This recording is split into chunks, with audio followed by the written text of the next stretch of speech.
وحسبوا ألا تكون فتنة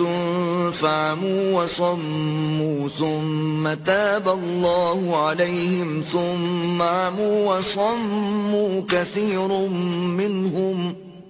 والله بصير بما يعملون. اور یہ خیال کرتے تھے کہ اس سے ان پر کوئی آفت نہیں آنے کی تو وہ اندھے اور بہرے ہو گئے. پھر اللہ نے ان پر مہربانی فرمائی لیکن پھر ان میں سے بہت سے اندھے اور بہرے ہو گئے اور اللہ ان کے سب کاموں کو دیکھ رہا ہے. لقد كفر الذين قالوا إن الله هو المسيح ابن مريم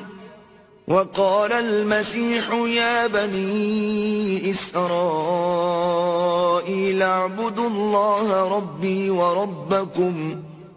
إنه من يشرك بالله فقد حرم الله عليه الجنة ومأواه النار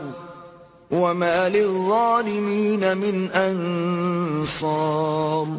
وہ لوگ بلا شبہ کافر ہیں جو کہتے ہیں کہ مریم کے بیٹے عیسیٰ مسیح خدا ہیں، حالانکہ مسیح یہود سے یہ کہا کرتے تھے کہ اے بنی اسرائیل خدا ہی کی عبادت کرو جو میرا بھی پروردگار ہے اور تمہارا بھی، اور جان رکھو کہ جو شخص خدا کے ساتھ شریک کرے گا خدا اس پر بہشت کو حرام کر دے گا اور اس کا ٹھکانہ دوزخ ہے اور ظالموں کا کوئی مددگار نہیں.